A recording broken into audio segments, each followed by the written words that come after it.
Hello everyone, if you're new to my channel, consider liking and subscribing. It will make me feel wonderful if you do that. Thanks. By the way, I also have another Naruto and Luffy fanfiction channel. If you are interested, link is in the description. Searching for a Savior by UnicornsThatGamble. After Ace becomes a well-known pirate, Fusha village is taken over by a celestial dragon, aiming to make the whole town a slave market. Luffy, being labeled as a devil for being related to the notorious Fire Fist Ace, barely escapes with his life. Now, he has only two goals in mind: find Ace and save the village. Huge shout-out to all the warlords of this channel. You know who you are. Want to stand among legends? Join the channel membership and show your support. Adios. Bye, Luffy. Next time you see me, we'll both be pirates. Ace, 17 years old, shouts as his boat drifts further into the sea. I'll be much stronger by then too.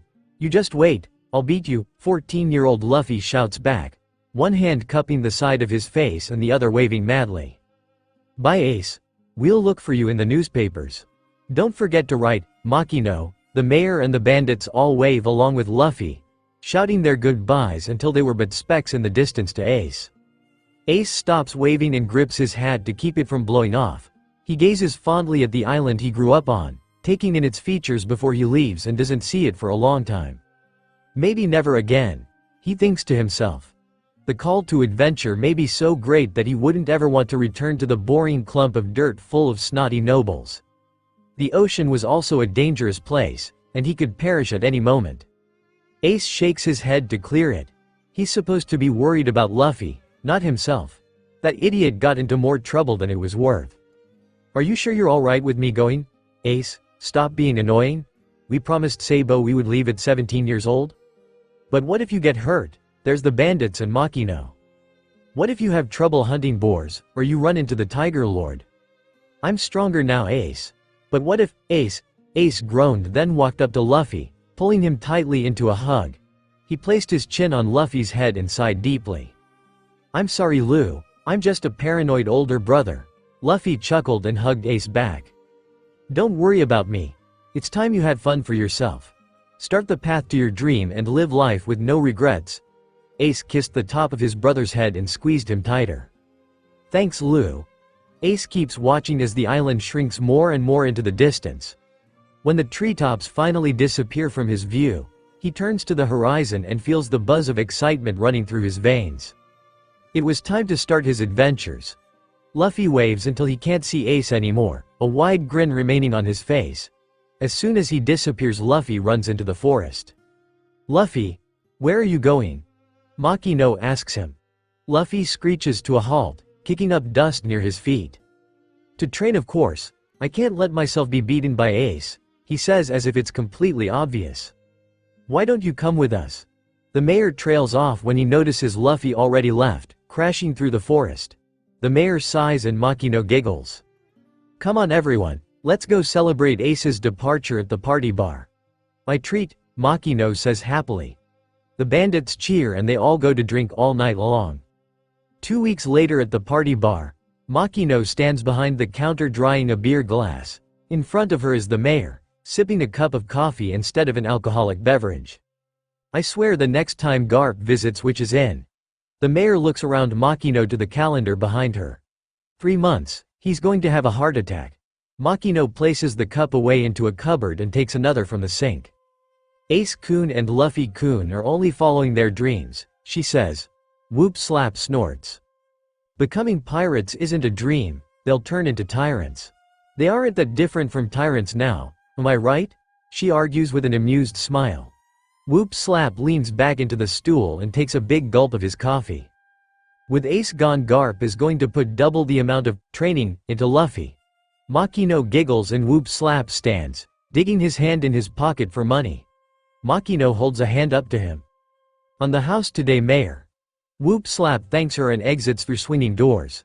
Not even a few seconds later, a group of sketchy-looking people stomp in arrogantly. We want sake, one of them demands, waving a finger in the air.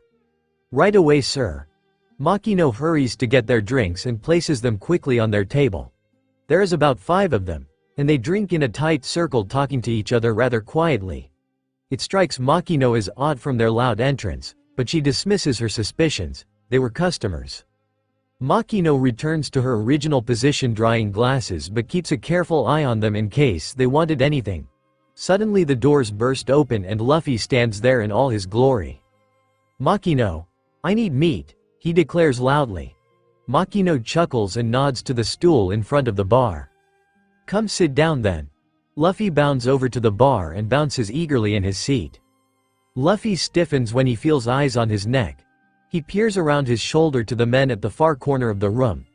They all seem to look at him and Luffy keeps his back to them, uncomfortable. An inkling of recognition runs through him as he thinks about their appearance.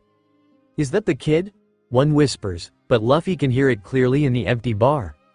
No doubt about it, he has the straw hat on his head. Then he's related to the other one. "We knew hanging around here was a good idea. People's been saying they've seen him come around here a lot." Luffy shifts on his stool in discomfort, trying to ignore them. "Here you go, Luffy." Makino places the large steak in front of Luffy and he brightens up a bit. He eats it quickly, but nowhere near his normal pace. Eventually the group leaves and Luffy sighs in relief. Makino notices his behavior and leans on the bar, elbows propping her head up. "Is there something wrong, Luffy-kun?" she asks, a thoughtful look on her face.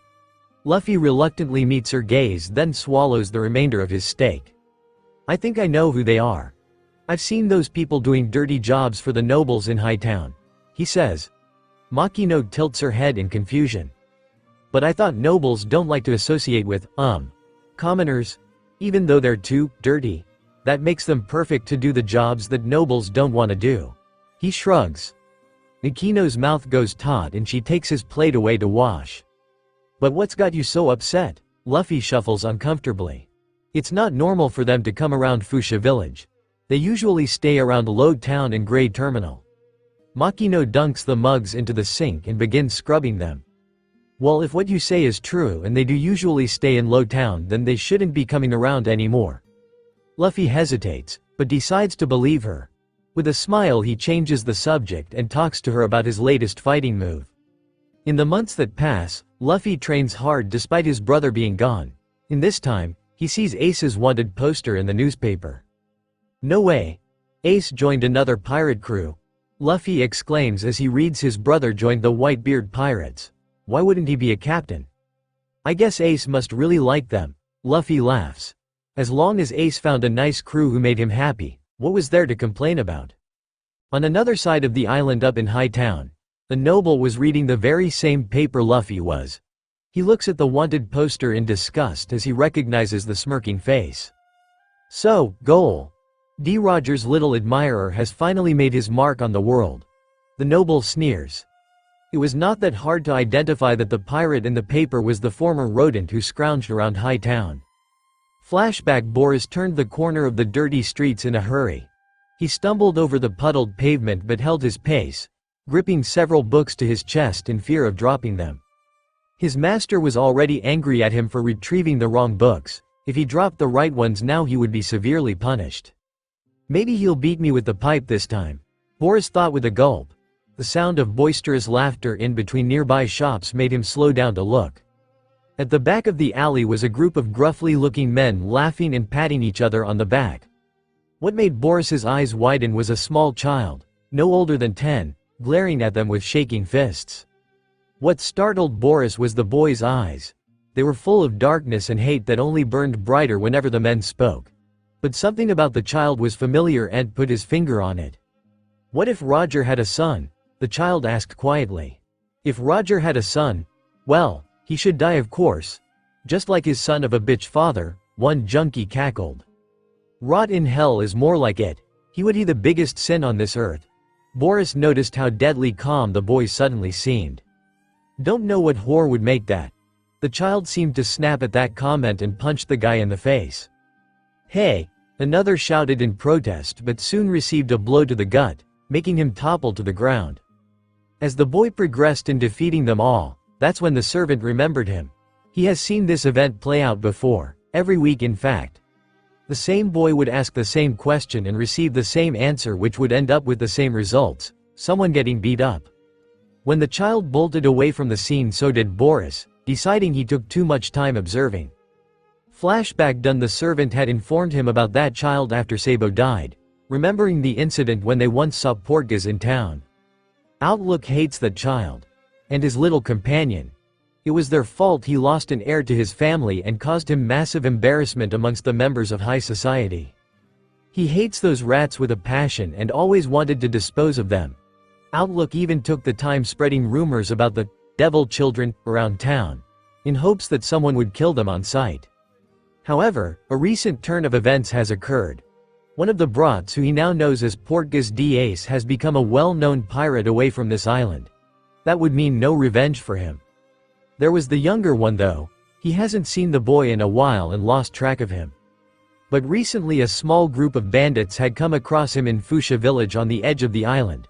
They said that he came down there regularly to talk to a barmaid. A sly grin stretches across Outlook's face. Satisfied with himself, he uncrosses his legs, sets his tea down and picks up the snail phone. He has a celestial dragon to call. Luffy finds himself walking into Makino's bar like he has done every day now. Without Ace around it gets pretty lonely. "Hey Makino," he begins as he plops on the stool in front of the bar. Makino is washing the dishes, but she makes a hum to let him know he's got her attention. "Has Gramps stopped by at all?" he asks while placing his head in his hands, wearing a troubled expression on his face. "No, he hasn't," she answers honestly. "I'm actually quite surprised. Garp-san usually comes around now every few months." Luffy only shrugs, then grins widely. She at least I won't have to go through training for a while, or fist of love." Suddenly the swinging doors bang open, grabbing the attention of Makino and Luffy. A man stumbles through the door, pausing to catch his breath. Makino rushes from around the bar to the gasping man. "Are you okay, Hans?" she asks, a little confused over his outburst.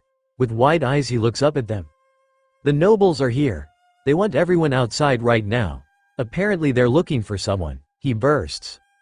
"Nobles?" Luffy's face screws up in confusion and disgust.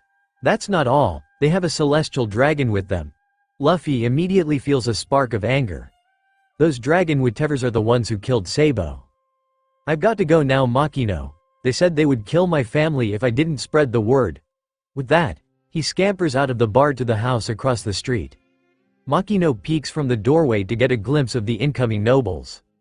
The small population of Fusha was crowded on both sides of the street, ranging from crying infants to grumpy old fishermen. A sliver of fright goes into her heart and she turns back to Luffy. Sensing the boy's hostility, Makino tells him to stay put. "Don't come out until I tell you it's safe." Then she walks out the door, down the road, and stands next to the hairdresser of the town, exchanging whispers. Luffy, being Luffy, couldn't sit still and disobeys Makino by sneakily looking outside. He sees the villagers stiff with fear and suspicion huddling on either side of the road, watching a plump figure strutting in the center. Must be the dragon guy. Luffy thinks angrily. He looks a little off to the side and notices another figure walking slightly behind the celestial dragon. His eyes widen slightly in shock, then narrow in anger when he recognizes Sabo's dad. "Who is this boy again?" Luffy hears the celestial dragon ask. He sounds slightly bored and his face is screwed up in a permanent scowl. Outlook seems surprised to be addressed and coughs to clear his throat. A close friend, or perhaps brother of the notorious Fire Fist Ace. He reminds the high noble with an excited yet quiet tone. The celestial dragon grunts in understanding, but has a glint of excitement in his eyes. Luffy's anger bubbles up at the second but evaporates when he sees Makino approaching the men tentatively. She put on a kind smile, but Luffy could see her hands shaking. "Is there something you gentlemen need?" she asks, her smile not faltering. Suddenly the celestial dragon slaps Makino across the face with the butt of his gun. She falls to the ground with a startled yelp and cradles her reddened cheek with her hand. "You inferior filth. I am Saint Garlo. You cannot just talk to me whenever you please, nor look me in the eye," he spat. Luffy immediately abandons his hiding spot and charges into the square, helping Makino stand up. "Luffy!" Makino hisses to him quietly, surprised and concerned that he came. Outlook immediately lights up and he points to Luffy eagerly. "That's him. That's the boy. The celestial dragon looks Luffy over for a second, then snaps his fingers. Guards! Grab him! Suddenly Marines pour out from the docks and grab his arms, leaving him immobile. Luffy struggles against them in vain, immensely confused of what's happening. What are you doing? Let Luffy go. The town erupts into protests, advancing towards the Marines holding Luffy captive. The Marine pulls out a sword and holds it close to Luffy's neck, making the town freeze on the spot. Don't come any closer, the Marine warns. With everything still and quiet, St. Garlo waltzes up to Luffy. He places his hands on his hips and scrutinizes Luffy's face. So this is the Devil Child's brother, he mutters. Luffy feels slightly confused. Was he talking about Ace? Luffy glares at the ugly noble. Ace is not a Devil Child, he spat. Luffy was going to continue, but the guard flashed the sword at him, silencing him. The celestial dragon turns back to the town and clears his throat. I hereby decree that this town is guilty of harboring demons. Fusha village is now a sin on this earth. The noble proclaims. He turns his back to the townspeople and snaps his fingers. This whole village will be my slaves to keep and sell. Guards, empty their houses of valuables and get them in cages for now. The guards take a step towards the citizens. You can't. St. Garlo turns back to a lone villager who has a desperate look on his face. You can't take this town. It's protected by Vice Admiral Garp the Fist. The town murmurs their agreement. But the noble merely scratches his stomach with a bored expression. I don't know and don't care who that is, the Navy works for me. The man takes a step back, defeated. This town will become a buying market, the celestial dragon continues. Any noble can pass by and buy the slave they want. Since I own you all, I will be in charge. The clearing is silent, taking the words in. Luffy's mouth is slightly agape and his eyes are wide. A woman shrieks in horror and the citizens start to flee. Guards! Round them up immediately, St. Garlo demands, veins popping from his forehead. The Marines charge forward to apprehend the villagers by force. Outlook smirks as they are being beaten and dragged to the center of the square where they were chained. Luffy struggles against the arms holding him and bites one hard. The Marine screams and lets go, making it easy for Luffy to wrench his hand. You brat! The guards leap at him and he ducks at the first punch. He kicks one in the face and sends him flying across the clearing. Luffy ducks just in time to avoid a sword slicing where his head was. He bounds back up and lands an uppercut to the grunt's jaw.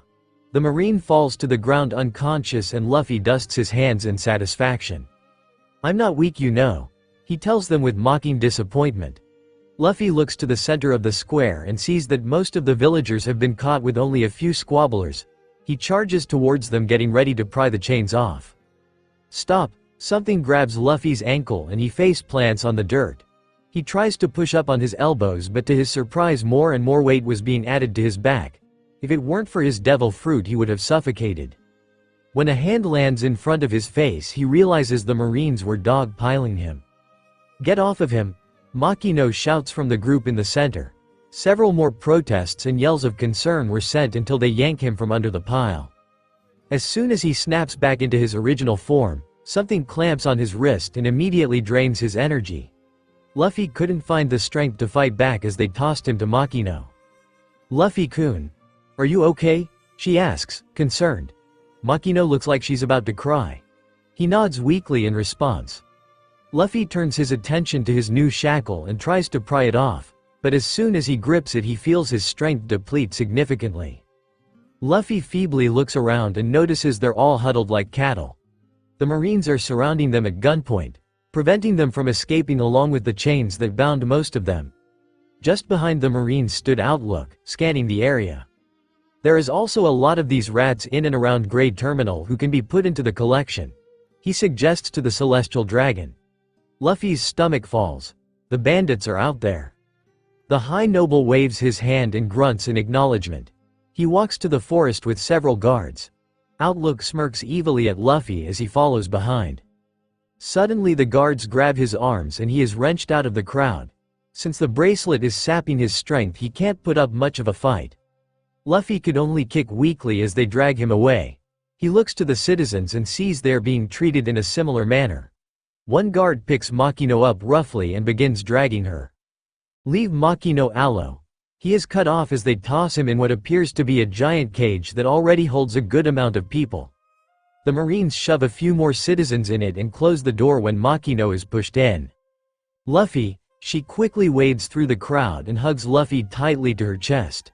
He hugs her back and looks outside the cage where there were several more enclosures filled with people. Luffy silently hopes they wouldn't be kept in this cramped space for long as they could all barely fit. Beside him is a mother holding her crying baby while huddling against the corner. With pitying eyes, he watches as she tries to soothe him but fails continuously. Luffy angrily went against the bars. "Hey, let us out of here, it's too cramped," he shouts to the nearest guards. "Shut your trap, devil. You'll be in a proper facility soon once we start deconstruction." The guards laugh and walk away, leaving more people distraught. "What do they mean deconstruction? They're going to destroy my home." "Mommy, they can't do that. The dolly Papa gave me is at home." More children start to cry and the parents try their best to soothe them, struggling to keep their own emotions in check. Luffy sags to the ground and presses his palms to his eyes. Makino kneels down and strokes his hair. "Luffy-kun?" she asks. But to her surprise, Luffy's shoulders were shaking. I'm so sorry everyone, it's my fault." Makino pulls him into a hug and shakes her head. "No Luffy, you have done nothing. Please don't blame yourself," Makino pleads. The hairdresser, Wanda, that Makino was talking to previously, kneels down to Luffy. "She's right. It's the damn noble's fault." More people offer their support to Luffy, not blaming him for their capture, but Luffy still can't help but feel bad. One man turns around and shakes his head in anger. "He's only a child, he shouldn't have to feel this way." They spend the entire day and night in those cages, huddling for warmth and ignoring their growling stomachs. But the next day was one of deep sadness. That was the day they watched their village burn. Nothing was spared, not even Makino's bar that Luffy had visited since he could remember. He felt a part of himself crumble as it collapsed on itself. "Get your damn hands off me." Luffy's head shot up at the familiar gruffly voice. Deiden and the rest of the bandits bound by chains were being led to the cages. Upon further inspection, Luffy saw other people he recognized scouring Grey Terminal were also caught. As the bandits pass, Luffy flashes them a brief but guilty glance. However, Deiden looks relieved when she sees him, but it left as quick as it came. The Marines shoved them into an already crowded cage and Magra beat against the bars with his fists. "If you think you can keep us in here, you're sadly mistaken," Deiden warns, biting on a cigarette. Day in and out, the citizens grow more and more restless in the cages. The guards are often asked when the facility would be built so they could get some breathing room. But every time they would just laugh in their faces. After the third day, the celestial dragon struts up to the cages freshly bathed and fed. "You will now be released from your cages." There were some gasps of shock and sags of relief. "Where is the place we're supposed to stay?" one man shouts. The celestial dragon's face turns up in disgust and he points to a nearby marine. The marine walks up to the man and smacks him in the face with the butt of his gun. The man falls back and the inhabitants of the cage back away. "Do not speak to me, you filth. There is no place for you to be locked up. You will be building it yourselves, so I do not have to waste marines." He snaps and the marines approach the first cage. "Don't try anything funny," the grunt warns, opening the cage. But as soon as the door creaks open, a man shoots out and makes a beeline for the forest. Desperate for minimal food and water, the man is too fast for the marines to chase. "Shoot him! Shoot him now," St. Garlo demands. Several marines hold up their rifles and shoot an array of bullets, all hitting their target. Makino gasps and covers Luffy's eyes so he wouldn't see. He was about to protest that he has seen these kinds of things before, but he let her try and protect him. No one tries to escape after that. They let themselves be led silently out of their cages and set to work. The citizens all work quickly and effectively despite their lack of food. 1 piece of bread and 1 glass of water per day under the hot sun. "Here Luffy." Makino pushes her piece of bread to Luffy while taking a gulp of her water. "Have mine," she says as she wipes her mouth. She did this on some days, but in the end Luffy always gave his portions to her. He was hungry, more so than usual, but he was glad Makino was getting more to eat.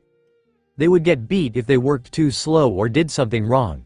This usually consisted to a kick in the face or a smack with a gun.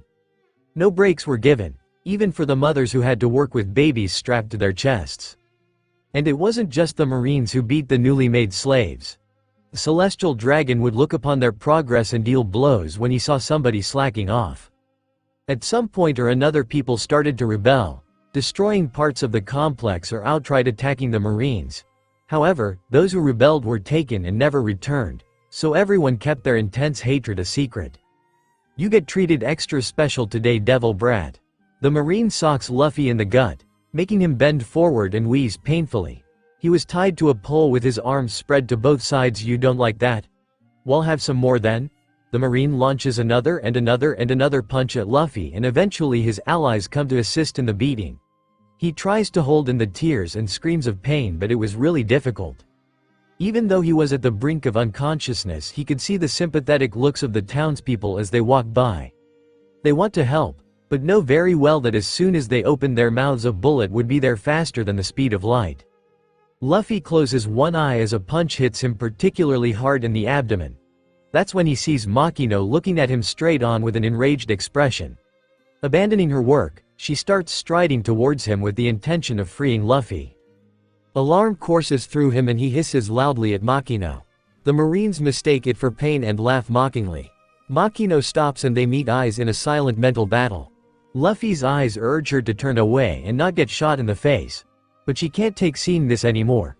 To Luffy's luck, Wanda approaches Makino and places a hand on her shoulder. Wanda leans in and murmurs something in her ear, and to Luffy's relief, Makino backs away but would not tear her gaze from his form. He ends up staying on that pole for 2 days straight.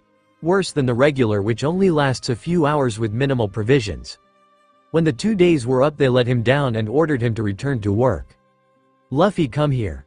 Luffy stumbles over to Makino and they both sit behind a stack of wood. She reaches for her dress and tears a chunk off the hem. You have to stop drawing attention to yourself, Luffy, she warns in a whisper, tying the cloth around his bruises. You know they dislike you more because you're Ace Kun's brother. You cough, but Makino, I'm not going to be ashamed of Ace, and how can I just stand by while they beat on our friends? It's torturous watching his friends and neighbors being beat to the ground and not doing anything about it. Luffy, you're only 14, she scolds. He still feels guilty. My age doesn't matter.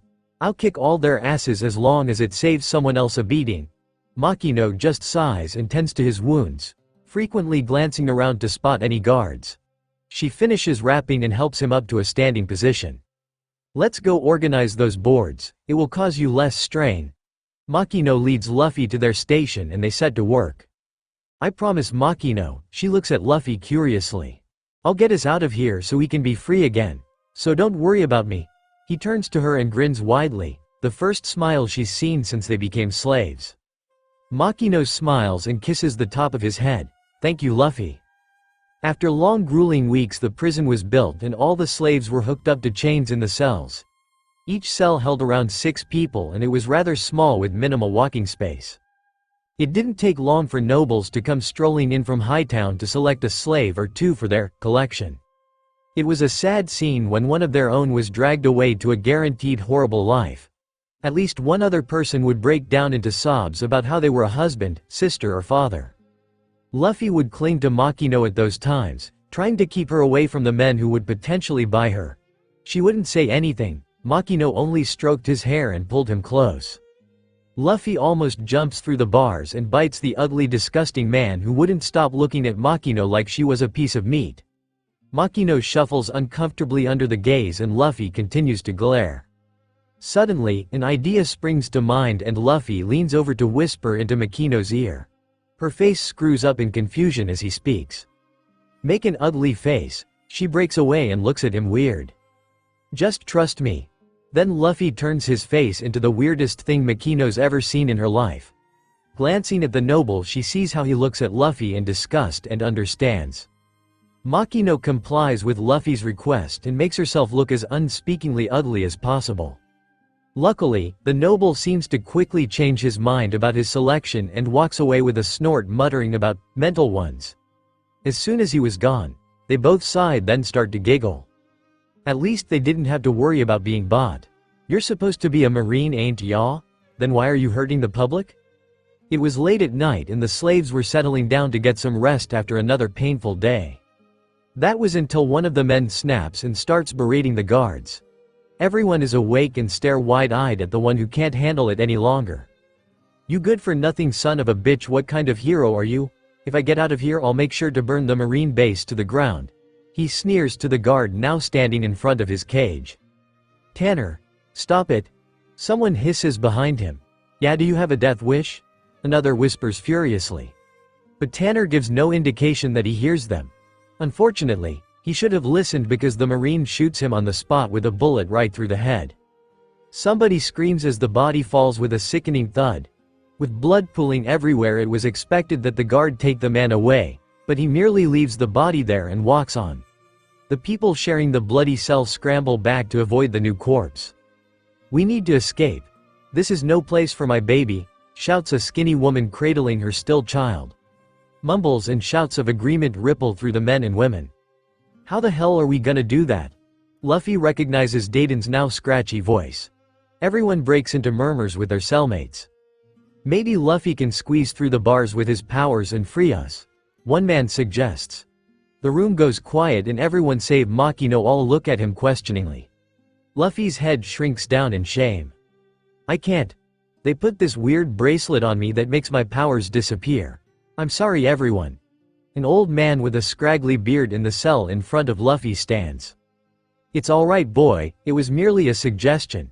We shouldn't have thought to burden you when you were already being treated the worst out of us. Luffy nods his head but keeps a troubled expression.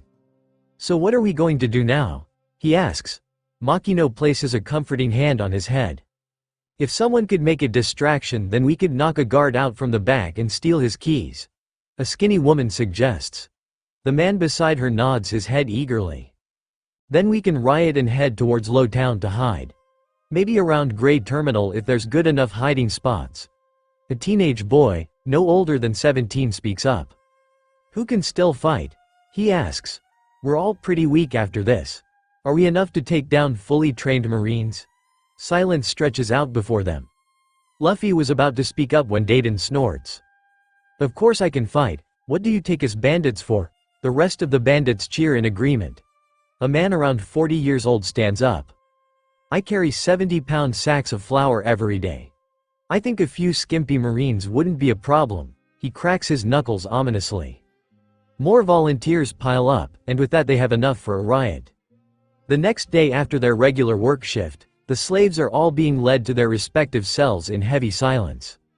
You're all a quiet bunch today. A Marine comments as he locks the remainder of Luffy's group in their cell. Finally resigning to your fate, huh? The Marine snickers, prodding Dayton forward with the butt of his gun. The two Marines in the room start laughing.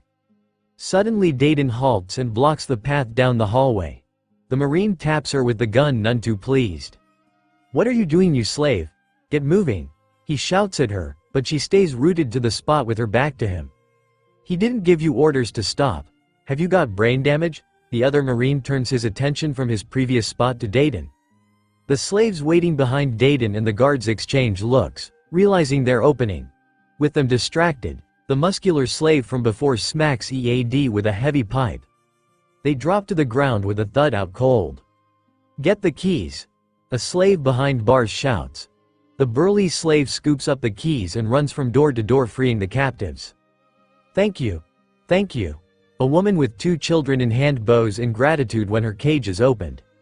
Don't thank me yet, lady, we've got to get out of here, he says gravely. He then turns to Luffy and examines his wrist cuffs. Do you think any of those keys will work? Luffy asks with big eyes. The slaves are milling around, meeting up with loved ones and trapping the 2 unconscious guards in cells. I'm not sure. He trails off looking through the key ring, but finding no key small enough to fit in the lock. Sorry kid. We'll try and break those things off of you as soon as we get out of here, he says, placing a reassuring hand on Luffy's shoulder. Luffy smiles up at him and hugs him. Thanks old man. She, he giggles. The man blushes lightly but lets himself be embraced. It's Trevor. He corrects as Luffy releases him. Luffy grins even wider if that's possible and tips his hat. Nice to meet you, Tractor. "The name's Monkey D. Luffy and I'm going to be the Pirate King," he declares. Makino giggles at his side. "It's Trevor," he corrects, but it goes unheard by Luffy when he turns away. "Let's get out of here," he yells, and they do a battle cry in response. The slave group bolts through the door and zooms through corridors. "Escapees! Guards! Capture them!" one grunt yells when he spots the group. The armed Marines stream out of rooms and hallways straight for them. "Get ready to fight." Trevor is the first to break from the pack and punch out 2 Marines immediately. Everyone including Makino all storm the guards, forming a full-blown riot. The nobles who were visiting all cowered to the walls, terrified of the commotion. Amongst those nobles is Saint Garlo, speaking low and urgent into a snail phone. Suddenly a large explosion goes off and people scream in terror. "We're doomed. How did they get an admiral here?" Dread piles up in Luffy's stomach when he sees a large admiral at the other end of the large hallway. He's a devil fruit user by the looks of it, with magma spurting out of his hands and body. "By the name of justice, I will get you all," he booms. Just then he sends magma straight out of his hands into nearby slaves. Everyone is scattering, terrified at the display, but the admiral is faster, catching and killing some who slip out of his path. Luffy is looking on enraged that all of his friends are dying or being kept here. He takes a step forward about to face the man when Makino grabs his arm and leads him down a series of hallways as far away from the scene as possible. Makino let go. "He's destroying everyone," he protests while yanking his arm. "Not now, Luffy-kun. You can't beat him. I'm sorry, but it's impossible," she says solemnly, shaking her head. "But I'm strong, Makino. I can." "You can't." He's shocked into silence at Makino's outburst. A wall explodes nearby. "You're not going to risk your life for a hopeless cause. I'm not letting you die. I promised Ace-kun I'd look after you, and I will. Are we understood?" she says, staring directly in his eyes. He nods slowly and notices for the first time the people around them. "What are we going to do now?" Wanda asks. Her perfectly curly hair is now frizzed and charred at the edges. "We need to make a run for it," the woman with her crying baby says. The old man next to her nods and takes the baby from her. A grandparent apparently. "Where to?" he asks while bouncing the child. They all look around. "If I remember correctly, we are near the main forum and the boiler room. If we head to the right, there should be an exit," the woman says, rubbing her chin in thought. Luffy beckons them and they stride towards the first corner. Luffy and the old man stick their heads out and see the passage is empty of any incoming Marines. "The coast is clear. Let's go," Luffy hisses. Everything seems to be going fine. They are making a straight shot to the next hallway without leeway. All of a sudden magma shoots out from the wall ahead of them, spilling all over the ground and blocking their path. The woman screams and Luffy and Makino stick their arms out to keep from falling into the lava. "You can't escape me," the admiral booms, his ball cap shadowing his raging eyes. He sends out another surge of lava and they all jump out of the way. The old man made a yelping noise as his foot got singed. "Why are the Marines doing this to us? We haven't done anything wrong. It's the nobles who caused the destruction," Wanda hollers. She steadily walks closer to the raging Marine. "Wanda, wait," the other woman warns, reaching out for her friend. But the admiral struck fast, swinging a fist at Wanda and knocking her into the wall. They all gape as she slides to the floor with a thump. "Wanda!" the old man shouts in concern. He grips the baby tighter as the little tyke starts to whimper. "How could you?" the woman yells. She grabs a pipe that had fallen on the floor and rushes up to him, aiming to strike his head. "Stop, Julia. You have your child to think about," the old man shouts. He runs after Julia to stop her. "Stop resisting and cooperate. Face the consequences for going against the law." The admiral swings his massive hand and magma surrounds the floor around the two. "Grunts," he booms. "Come take these S away." Marines come out from the halls behind him. "Yes, Admiral Akainu, sir," they chant in unison. Makino grabs Luffy's wrist and backs them up slowly, much to Luffy's annoyance. He wants to beat this guy. But Makino, he thought guiltily, he can't leave her defenseless. However, as he looks to the Marines dragging an unconscious Wanda, injured father, daughter, and baby, he felt more rage pour into his stomach. "Sir, that's the devil child," one Marine shouts, pointing directly at them. They freeze on the spot as Akainu stands up a little straighter, looking down at the pair intimidatingly. "Oh, I haven't forgotten about him," he says, raising a magma fist. "Needing to get Makino out of there." Luffy spins around and grasps her upper arm. "Let's go," he shouts. Not needing to be told twice, she hurtles down the hallway with Luffy. "Where do you think you're going?" Akainu teases. He holds his fists in the air and shoots magma meteors towards them. Luffy shoots forward and pulls Makino around the corner just as the magma balls land on their previous spot. "Keep moving," he urges her. They run down the path that they came from, winding and twisting through the series of hallways. Magma rivers and beams shoot around them, destroying the walls and high ceilings. Panting, Makino looks behind her and is shocked to see that the Admiral and his subordinates are close. When they round another corner, Makino pushes Luffy into the nearest room. He turns around, waiting for her to come too, but she is closing the door. Luffy quickly sticks his foot in the door, stopping her from leaving. "Makino, what are you doing?" he asks confusedly, sliding his foot back into place. She sighs and closes the door further so only a crack remains. "Go call Garp-san. There's a Den Mushi on the desk over there. I'll be a distraction to buy you time." "But Makino, I can't let you do that," he protests with pleading eyes. She shakes her head no. "If anyone will help us, it's Garp-san. Good luck, Luffy-kun." With that she closes the door and Luffy hears the click of the lock behind her. No. Luffy is about to go after her when he hears the crashing footsteps of the Admiral right outside his door.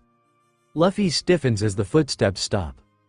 He is careful not to take a breath as the doorknob slowly turns. A loud crash destroys the silence and Luffy jumps a little on the spot. He hears a shout from the Admiral and they leave him behind. That's probably Makino. Luffy scrambles for the Den Mushi. The faster he calls for help, the faster he can get back to Makino. After some quick shifting of papers, Luffy grabs the Denber that has been ingrained into his head since he was a kid. "Listen here. This number will connect you directly to my emergency Den Mushi. So if something happens, call it, don't forget it." Luffy lifts the phone to his ear and taps his foot impatiently on the floor. This was his emergency line, right? So why wasn't he picking up? Suddenly the ringing stops and Luffy's heart beats faster when he hears a clicking sound. "Gramps, it's Luffy," he says, not waiting for a reply. "Celestial whatevers took control of the town and made us all slaves. They burned everything down, Gramps. Even the party bar." He felt himself choke up and tears fall down his face. "You probably don't know because you would definitely protect the island if we needed help. But we need you right now because an admiral with lava is trying to get us all cuz we escaped. That's how I got to this phone. But Makino is trying to be a distraction and I need help, so please Gramps." He waits for an answer but it's dead silent on the other end. "Gramps, are you there?" he asks, but the silence is deafening. His face scrunches in despair but he tucks it away and leans on the desk. "Please, I don't know what to do." He breaks down and his hands ball into fists. "It's all my fault. They wanted me but they took the whole town and I'm not strong enough to stop them cause I'm a damn kid." He doesn't bother wiping away the flood of tears. "Ace isn't here and I don't know what to do. I need help so please. Please just answer. Anything please." But the silence only drags on and Luffy is crying in the phone waiting to hear something. The minutes feel like hours and he sags his head in despair. Their main source of help is eliminated. Damn it. Luffy hangs up the phone and pauses to think. Where was he going to turn to now? He brushes a hand on his arm, still shocked about Garp's lack of response. He decides he needs to find the next person he trusts. Ace. With new determination Luffy runs to the door and throws it open. To see the utter destruction outside. Luffy's eyes widen as he steps out into the burning and crumbling hallway. The magma is dripping off the walls and melting spots in the ground. The ceiling has completely collapsed on itself and the red ash-filled sky is clearly visible. It was due to some sort of miracle that his room was spared. Luffy's mind reminds itself of his priorities and he turns down the last hallway where his mother figure went. Makino, he calls, hands cupping his mouth. With no response, he continues to explore the destroyed building while calling her name. Maki. Luffy's foot catches on a clump of debris and he falls face first on the dusty ground. He moans in pain and clenches his eyes shut as he slowly picks himself up. That's when he sees the man's hand. He probably would have missed it if he hadn't fell, as it is surrounded by cement ceiling and almost covered by the rocks that are crushing it. Luffy should have left it alone, but something made him lift the boulders off the fallen person. Once he has a whole arm uncovered, he notices the back of the head is untouched. What was unsettling was the pool of blood under it. With careful and shaking hands, Luffy turns the head on its side and his breath catches in his throat. Trevor. A sudden crash from further away makes Luffy's head snap up. With one last glance at Trevor, he sprints down the hallway dodging magma and falling cement. He can now hear the panicked murmurs of people and he rounds the corner to the old cells. Mina. They all turn their heads to Luffy and he can see Makino standing in the mix. Makino. He runs and hits the locks, but they stay firmly in place, only clattering against the bars with each hit. Luffy looks up to meet the people's eyes, expecting them to be trying to break the cage down, but they are all trying to shoo him away? Luffy-kun. Makino pushes past the crowd and grips the bars in front of his chest. Are you okay? He asks, voice and face laced with concern. But to his surprise, Makino grips the bars tighter, a desperate expression taking over her features. Get away, it's a trap. Suddenly something hard and solid smacks him hard in the side. He flies back at blinding speed and breaks through the wall on his left. There's a ringing in his ears, but he makes out the cries of protest from the villagers. He remains in the rubble, stunned for a moment, but tries to get up soon after. The sharp pain to his hip makes him flinch and settle back down. Luffy scowls at the bracelet that's blocking his powers, knowing he wouldn't be hurting as much with it gone. The ground rumbles like an earthquake and Luffy squeezes his eyes shut, trying to keep still. When the trembling stops, he slowly opens his eyes to reveal the massive figure in front of him. So you are the devil child's brother. I guess that makes you equally monstrous, him? He says, raising a fist that quickly transforms into magma. Stop calling Ace a devil. Luffy's temper flares. He's not a monster. He's my brother. Admiral Akainu snorts and clenches his fist. You shouldn't be so friendly with Fire Fist, Ace. Any pirate is a monster, no matter whom they are. Luffy's vision is suddenly blurred as he's kicked so hard that he flies through and out of the building. He flips a few times in the air and rolls across the barren and destroyed village. Luffy finally skids to a stop on his hands and knees, kicking up dust around him. He falls on one elbow and wheezes on his hurting lungs.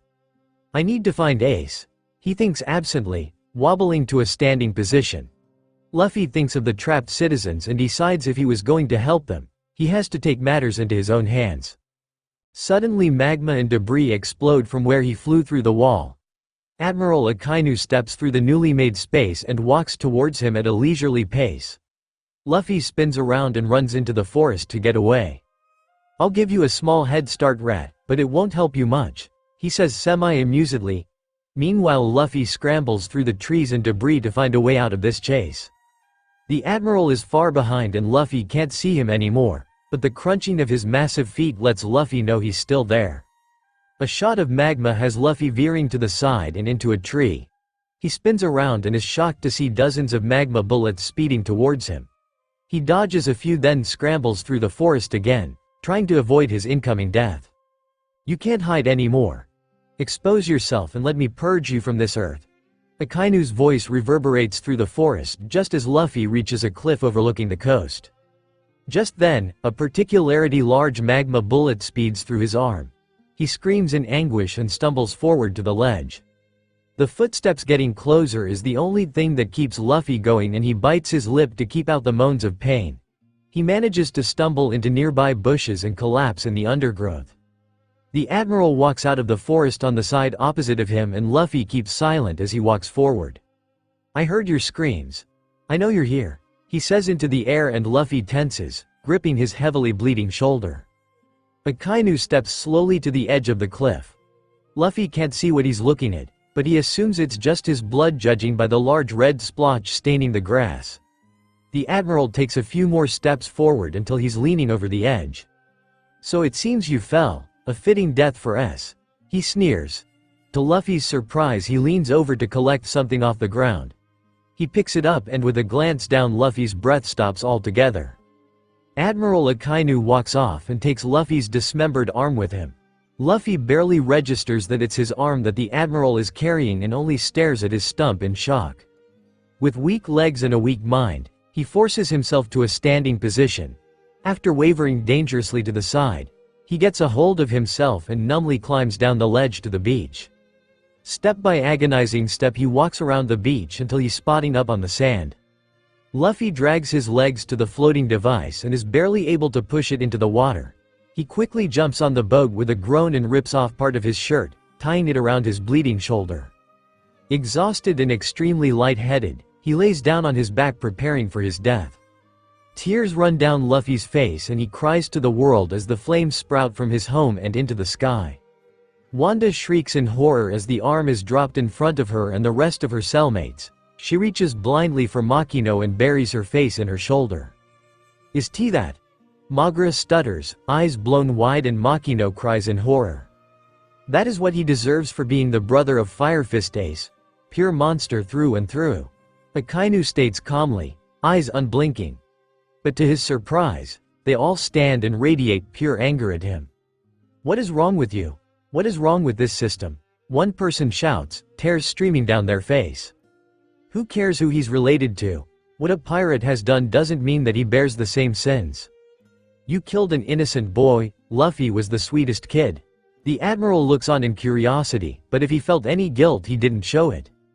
In a marine base far away, an old marine sits in the center of a dark office. The air is heavy and the only noise comes from the occasional quiet crunching. Said marine, also known as Vice Admiral Garp the Fist, grabs another cracker and munches on it slowly. "Damn it!" he curses quietly, gripping his hands into fists. Garp knows what is happening to his hometown. The destruction, the capturing, and yet there's not a single thing he can do because the celestial dragons are responsible.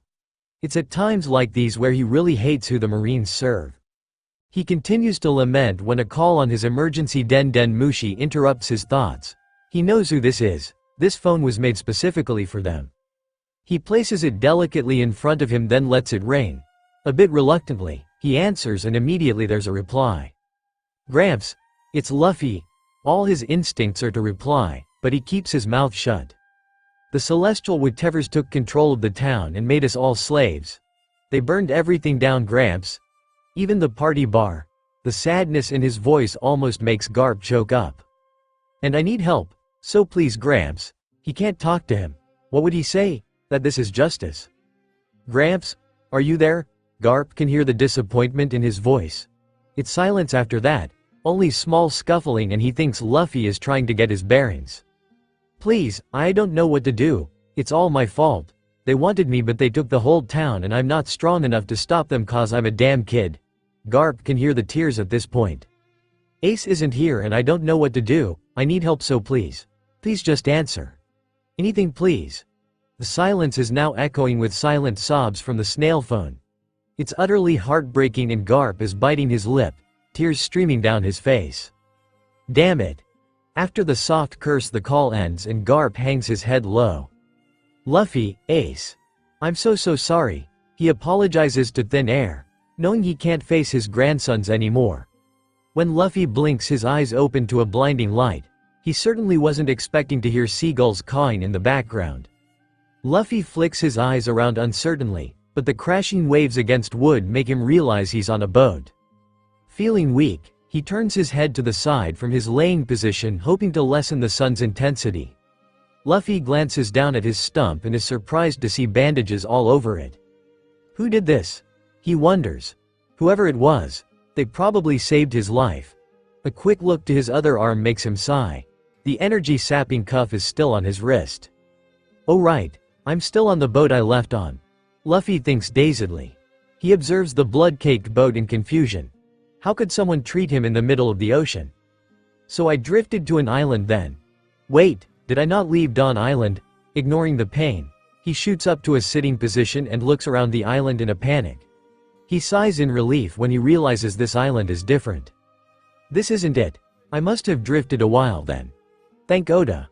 As he stumbles out of the boat, Luffy realizes the full extent of his hunger from days of travel and the minimal portions he received as a slave. He misses the perfect way Ace cooks a boar and Makino's special steaks.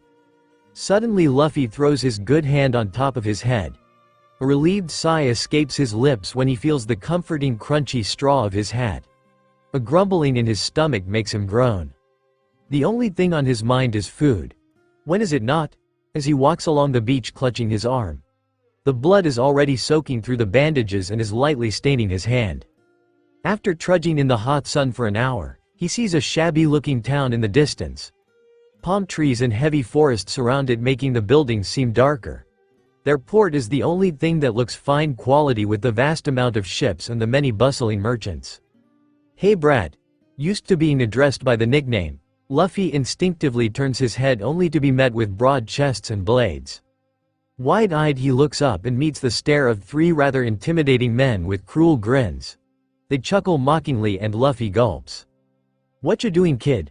Lost your mommy?" one asks, putting on a fake sympathetic expression.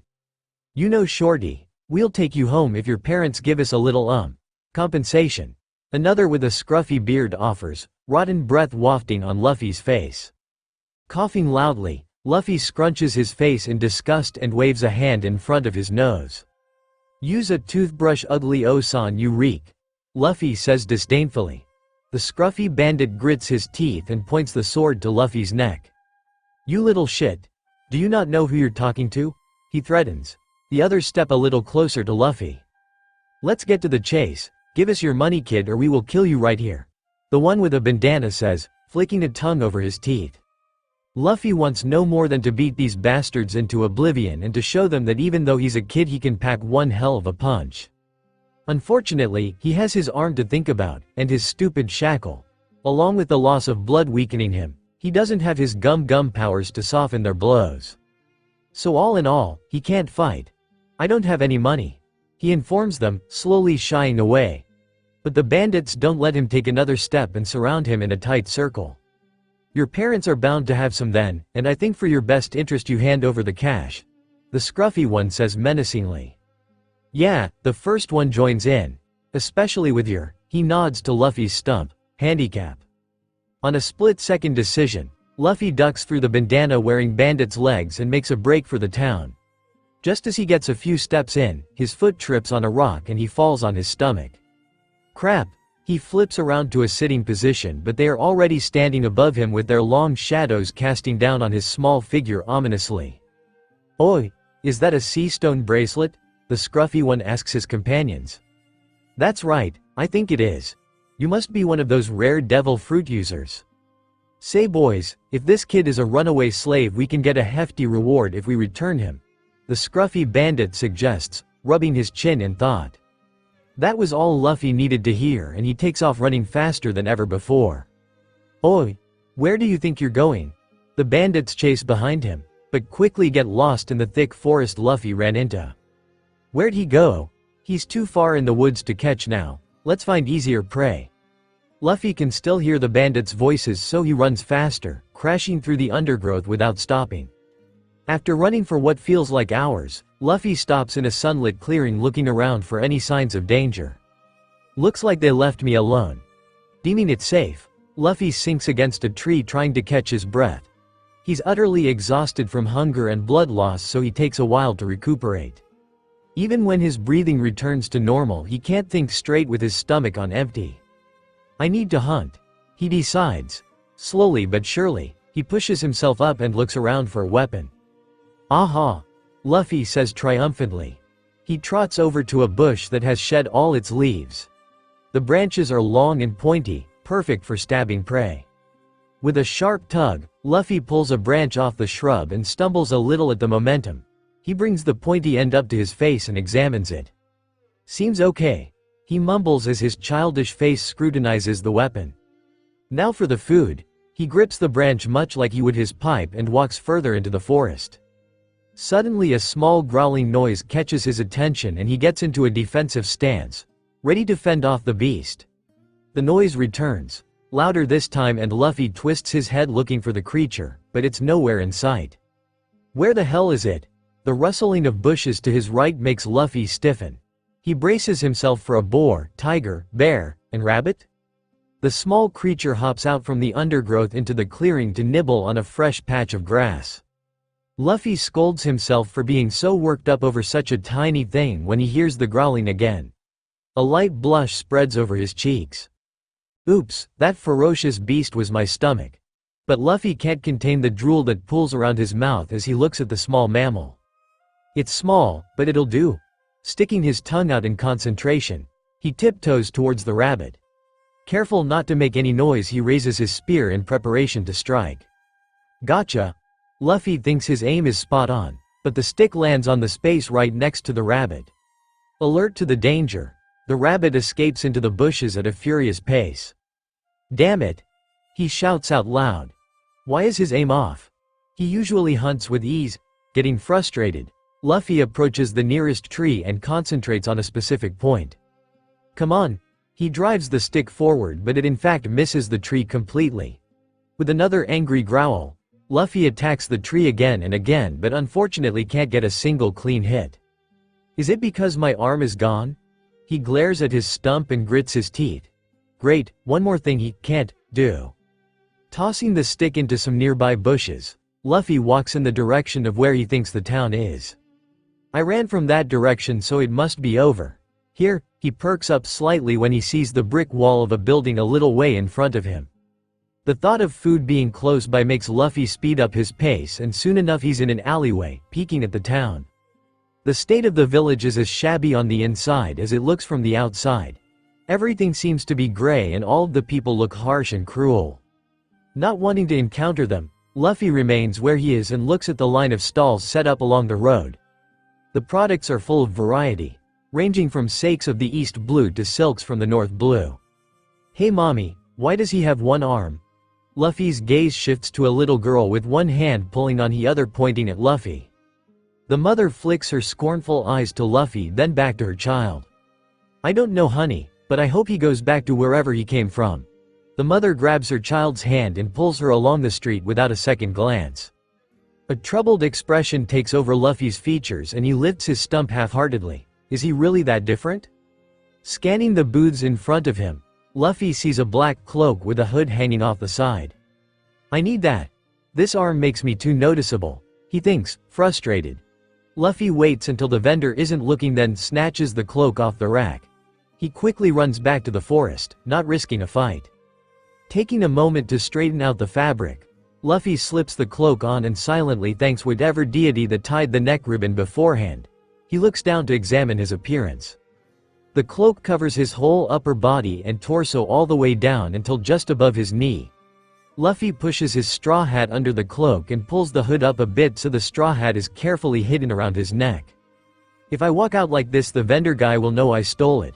Making it look a little more worn, Luffy tears and pats dirt all over the cloak.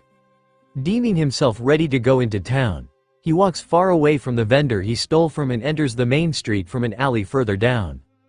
As he walks deeper and deeper into the city, Luffy discovers how similar it is to Low Town. The only difference is that there are more people and they are less friendly. The citizens that walk by give him different looks of hate, hunger and scorn. However, Luffy hardly acknowledges them as he is fixated on looking for a decent restaurant to dine and dash. Problem is, every time he looks into a restaurant it is filled with pirates or bandits who can easily kill him if he takes one step inside. The hunger is strong now though. To Luffy it feels like there is a hole in his stomach, and if he doesn't get something soon he's going to faint. Desperate, Luffy prepares himself to run headfirst into a particularly sketchy bar when a sweet tune from down the street floats to his ears. It is the only thing that isn't gloomy in this gray town, and momentarily distracted, Luffy hurries to its source. He loves music. A bar? His mind chirps. Luffy stops in front of the seemingly ordinary tavern. It reminds him somewhat of the party bar, he realizes with an ache. The angelic voice coming from inside draws Luffy to the establishment. He pushes open the swinging doors cautiously and observes the drunkards around him, all chugging sake and gorging on food. A smoking turkey leg on the table next to him causes Luffy's mouth to water. He makes a move to snatch it from the oblivious customer, but the voice reaches his ears again. He turns toward a young man standing on a stage at the corner of the bar. The beautiful song he is singing causes some of the men nearby to stop their chatter and stare silently. Luffy steps towards the man and watches in awe of his talent. There isn't any money being collected as Luffy expects. The man appears to be singing for nothing at all, just purely for the entertainment of others. When the song finishes, the whole bar breaks out into applause. The young man smiles softly, bowing, and then takes his leave. Luffy's eyes follow him to where he sits at the bar and a steak is placed in front of him. As promised, a good steak for a good show, the barman says amusedly. The singer chuckles and cuts a piece of steak. "Thank you, sir, it was a pleasure," he says as he twirls his fork. He got that for free? Luffy thinks in disbelief. But the steaming steak has him distracted and he zones in on it. A sudden hand on his shoulder has him whirling around to a hairy man in an apron. A waiter. Luffy thinks to himself. "Who are you, kid? You aren't old enough to be in here." He eyes Luffy up and down. "Plus you're looking pretty sickly. You better not be a beggar." Luffy doesn't answer immediately and the man's expression turns dark. The bar suddenly goes silent, but it is unnoticed by the pair. The barman and singer watch on intently. "I don't stand for beggars in this bar. You're leaving now." The waiter grabs Luffy's hood and drags him out the tavern where he is tossed to the ground. Luffy throws one more longing look at the steak before the doors close off his view. He remains laying on the street side breathing heavily. Luffy's energy is slipping away and he can feel it go fast. Desperate, he pulls out the last idea he has. With a little more effort than necessary, he gets up and runs deep into town searching for something. His eyes light up when he sees a steady flow of people coming to and from a fancy clothing store. Digging into his hood, Luffy pulls out his prized straw hat and runs next to the entrance of the business. Placing his hat neatly on the ground in front of him, he searches his mind for a song. He remembers vaguely Ace and Sabo telling him he had a great singing voice. He misses them so much it physically hurts him. "I've got to try this. That guy got a free meal because he sang, so I can do it too," he thinks determinedly, trying to push the pain away. "I know, I'll sing the one the fishermen always sing by the dock," he decides. Taking a deep breath, Luffy thinks over the lyrics and begins to sing. He closes his eyes and allows the words to flow through his mouth. The world seems to blur from him as he concentrates on the song. Luffy lets his mind roam across the events that led to his slavery and he channels his emotions into the song.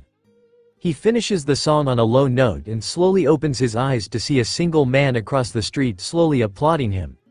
Luffy blushes in embarrassment and realizes he's seen this person before.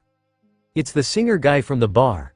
The man walks until he is standing right in front of him. Luffy notes that his head reaches just below the singer's shoulders. Not breaking eye contact with Luffy, he bends down and picks Luffy's hat up off the ground, much to the rubber boy's dismay. The man smiles at Luffy's expression and lightly pushes the hat into Luffy's hand. "Did you get the idea from me?" he asks, still smiling. Luffy just nods and looks down at his hat. His eyes widen in excitement when he sees 20 Baileys in coins. He never had his own money before. Sure, there was the pirate fund, but he was sharing that with Ace and Sabo. "Don't feel bad about the small amount. That's actually pretty good considering the people here aren't too generous," he says sympathetically, mistaking Luffy's silence for disappointment. "By the way, great voice. You're a natural at singing." Then the man pulls something out of his pocket that almost makes Luffy go rabid. "Cookies." Luffy murmurs, gaze fixed on the treats as they are pushed in his hands.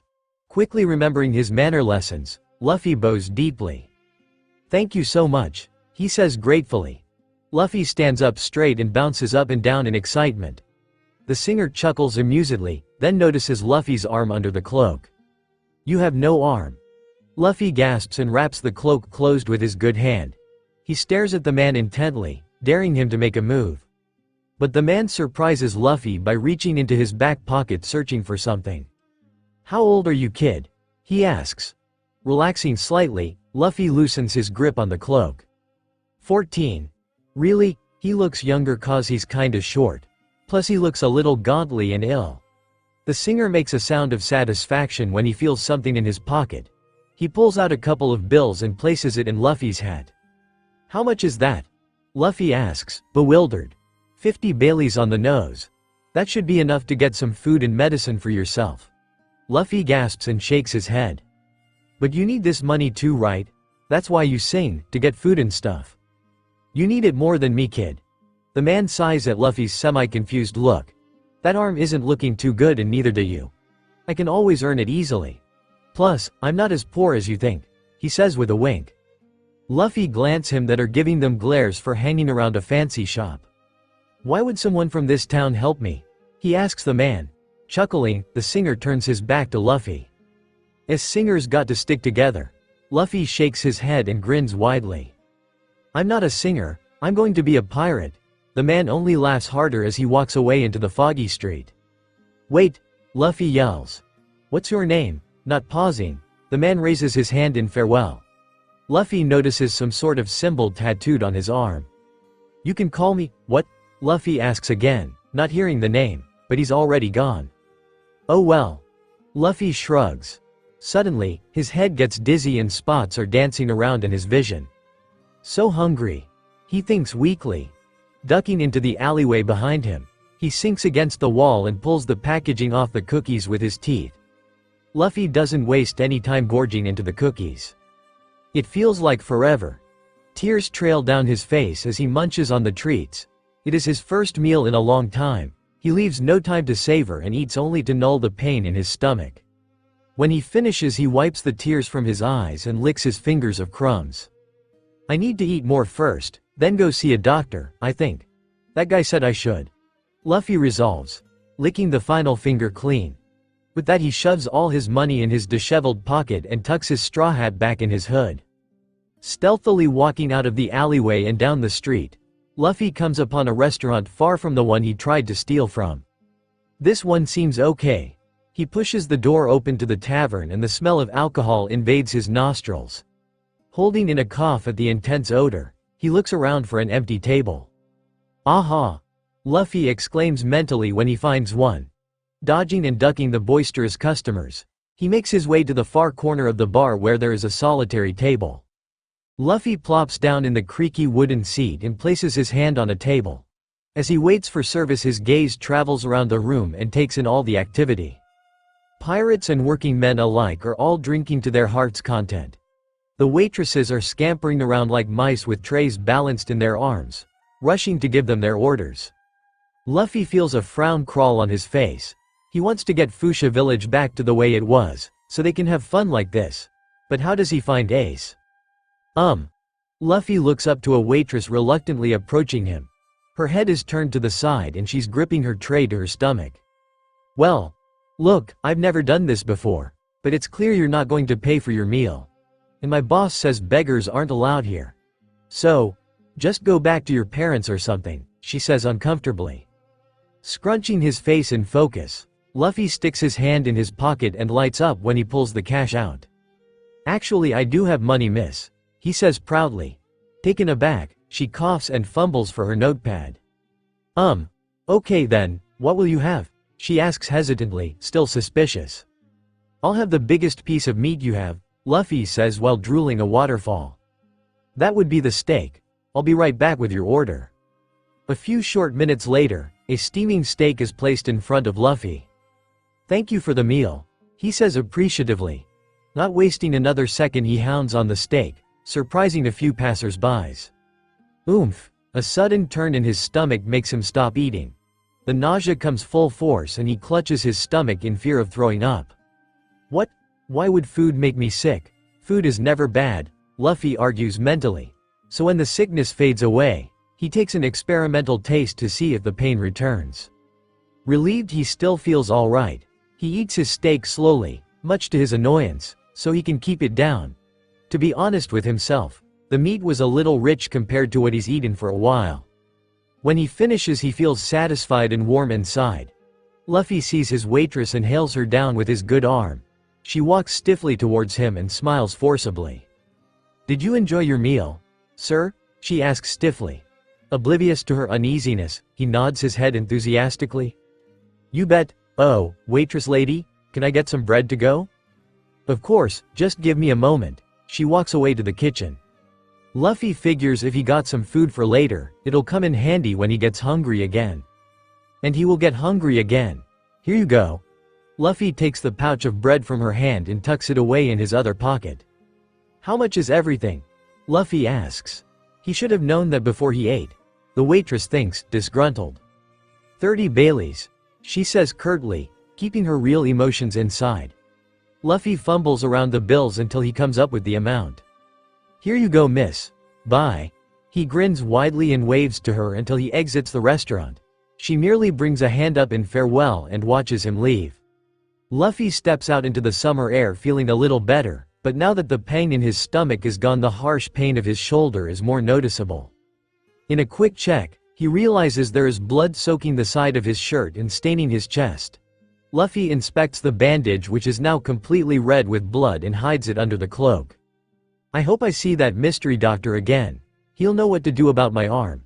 Maybe I can find where he works.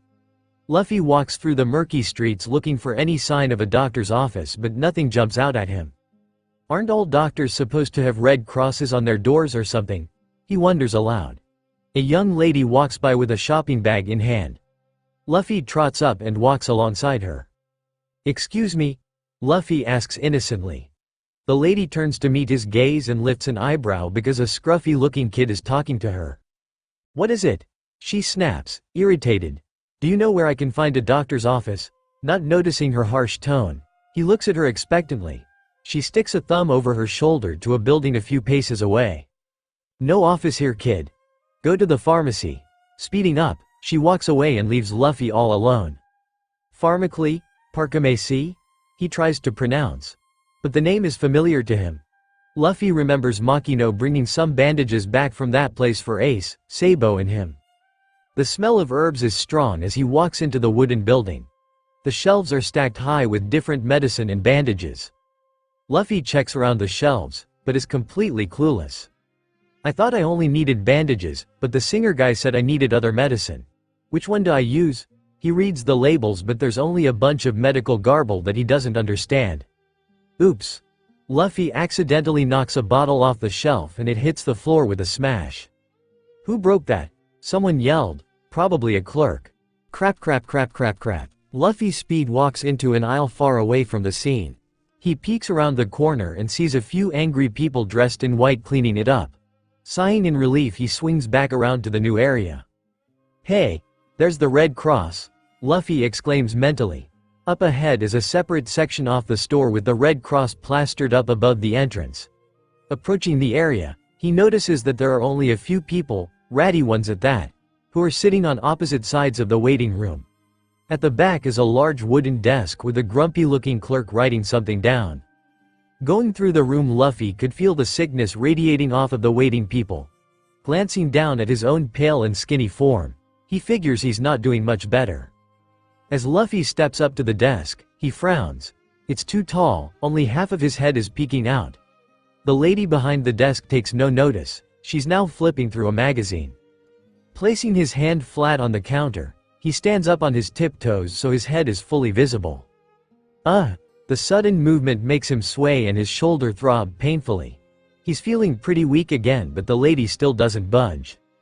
Maybe I do need more than just bandages, Isley. Once he straightens himself out, he clears his throat loudly. When the lady still doesn't look up, he coughs even louder. After a few seconds, she closes her eyes and sighs. The lady lifts one eye open and frowns a bit deeper as she looks at Luffy. What do you want, kid? She finally relents. I need medicine, he says bluntly. She grumbles to herself but takes out the largest book Luffy's ever seen. Dropping it on the desk with a bang that makes others jump, she opens it up to a random page. Name. Oh, Luffy. What's the medicine you need? She sighs. Luffy taps his chin in thought. Well, I don't know much of anything about medicine. The really nice singer guy said I should get it, but I thought I only needed bandages. Oh, and gauze. Luffy adds in, recalling his brothers using it on his wounds. She furrows her brows and crosses her arms on her chest. Just out of curiosity, is this stuff for you? She asks. He nods his head eagerly, a bright oblivious smile on his face. Can I see the injury? With small hesitation, he steps back so she can see his full body. Luffy reaches down and shyly lifts his cloak to expose his missing arm. She gasps in shock and he drops the cloak, startled. This is serious. You're bleeding much too heavily. She runs around the desk and touches the bloodied bandage on his shoulder. "You need to get stitches," she says urgently, gently taking his good arm and leading him in a back room. "I don't think I have enough money for that. I only have 40 Baileys," he says, warning her before she did anything he couldn't afford. But she ignores him and leads him to an empty doctor's office where she sits him down. Luffy merely looks at her curiously while she shifts through drawers. "What are you looking for?" he asks, but she's pushing his chest gently, willing him to lay down. "Lay still, I need to take off your bandages." He complies with her requests and she gently removes the cloak. Luffy watches as she cringes at the blood-soaked clothes. With more care than he thought, she strips him down to his boxers and unravels the bandage. After she sends a frown at the bangle on his wrist, she dips a cloth in water and gently cleans him of any dry blood around his arm and side. "I'll wash and fix your clothes later," she says as she taps a needle. Luffy is still looking confused, so she smirks. "I'm just a trainee doctor, but I'm perfectly capable of stitches." She sticks the needle in his good arm and that's when he notices how young she looks. "This is just a sedative. Just relax and I'll stitch you right up," she says, reaching for strain. But he's already out. There's a light buzz when Luffy comes to. He blinks open his eyes to a white ceiling. Where am I?" he wonders. Luffy sits up slowly and looks around the strange room. His gaze wanders down to his stitched stub and that's when it all comes back to him. Escaping. His arm. The singer. The doctor. Flopping back down on the cot he sighs deeply. "I need to find Ace, but where is he right now?" He thinks harder and his face is turning red. "The newspaper said he joined the White Mustache Pirates, right? Or was it the White-Eared Pirates? Maybe I can ask the doctor lady." Luffy lays silent for a moment then groans with his hand flying to his face. "How am I supposed to meet him? I can't steal a boat, that'll take too long and I'm in a hurry." At that moment the trainee enters with food, interrupting Luffy's mental turmoil. "You need to eat something. Even a blind old man would be able to tell you have malnutrition." She swings a tray over his lap and places a steaming bowl of soup in front of him. Luffy gasps in joy and brings the bowl up to his lips, taking a long sip. When he finishes he brings it back down and sighs in relief. Luffy looks at her back while she's writing stuff down facing the opposite way. "Lady, it's Alice. Sorry." The silence drags on before he opens his mouth again. "Alice, why are you helping me?" She snorts and turns to look at him. "I couldn't just leave you out there with no treatment after you lost a damn arm. You probably would have died. No one is too kind in this town." Luffy shakes his head childishly, making Alice giggle. "This kid is too cute." "Not all of them. There was the singer guy who gave me food and the mystery person who wrapped my arm while I was passed out," he insists. Alice smiles tight-lipped. "That's probably the doctor here. He usually can't leave someone alone who needs treatment." "What a nice guy," Luffy exclaims, grinning widely. "He's quite rude actually. If you saw him again he would demand money for his services and rip the stitches out if you couldn't pay."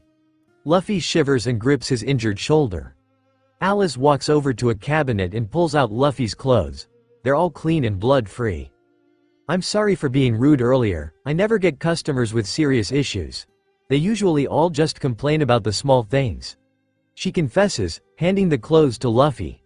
He stands up carefully and begins dressing himself. "Why is everyone in this town mean?" he asks bluntly. "Well, this town in fact is only made up of descendants of pirates."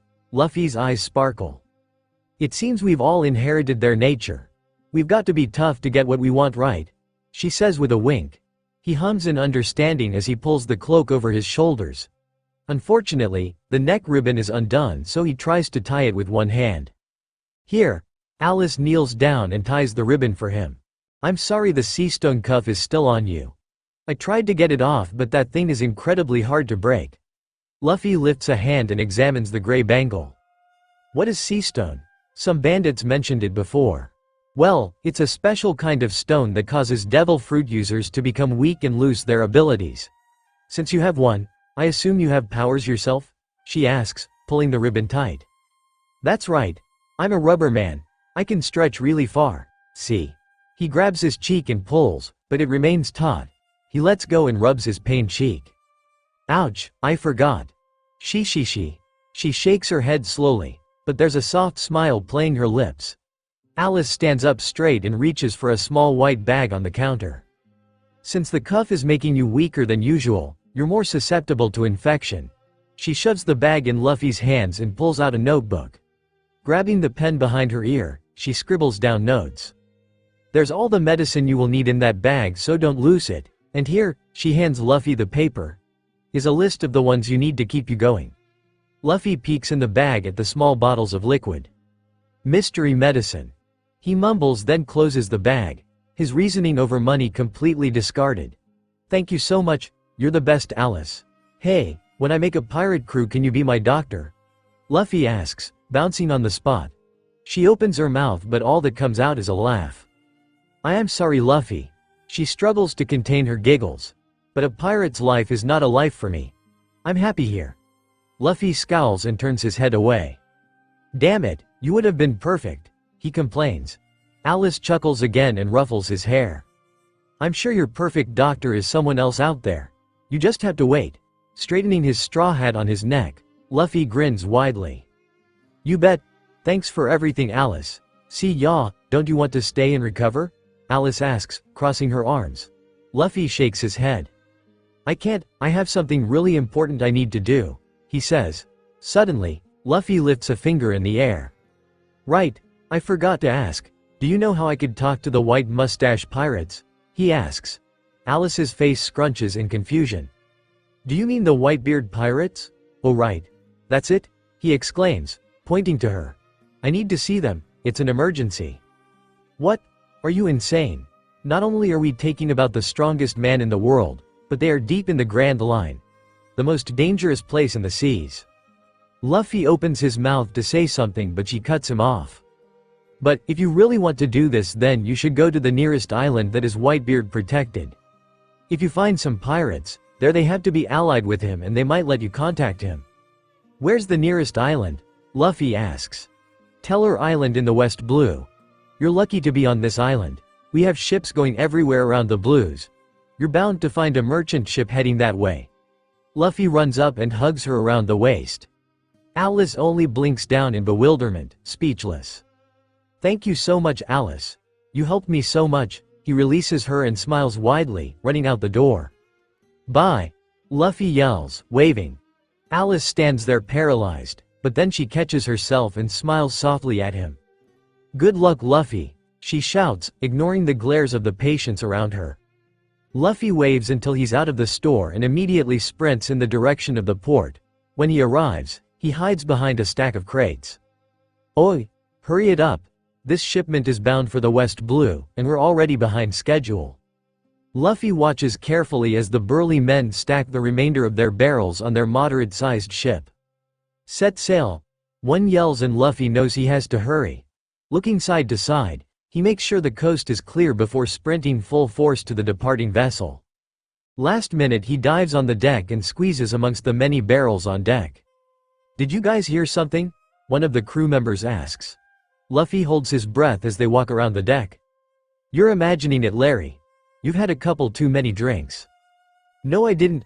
Luffy sinks in relief as they argue back and forth.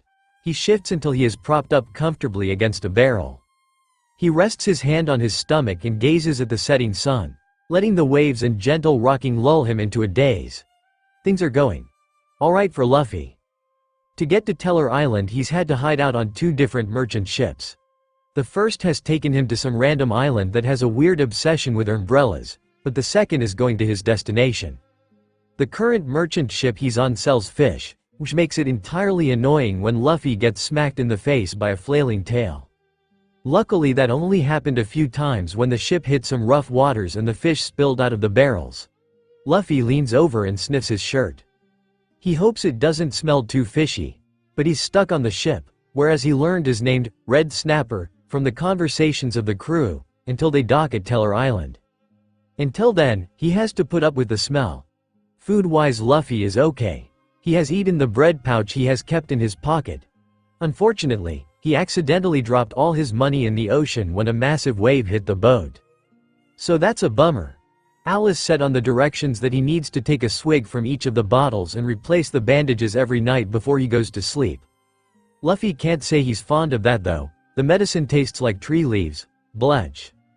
Currently Luffy is napping under the tarp at the bow of the Red Snapper. It's been relatively calm seas for the last bit. But Luffy still feels restless. The nap is hardly doing anything for his nerves. As soon as this ship docks he has a chance to talk to Ace. The people in Fusha are depending on him. A sudden jolt of the boat makes Luffy fall off the bench he's been dozing on. He lands on the wooden deck with an audible thump. Ow!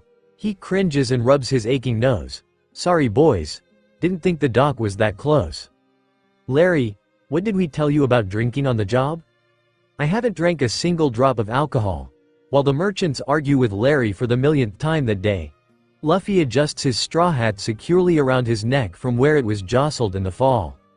She don't want anything to happen to you out there. I'm lucky I got to keep you when we all got captured, Luffy muses, patting his hat fondly.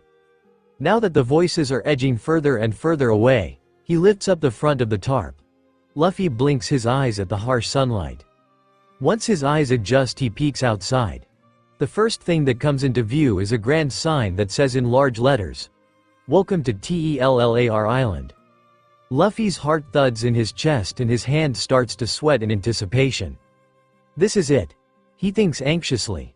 Looking around further there are plenty of creaky old docks and boasting fishermen. But a large flag waving proudly in the air catches his eye.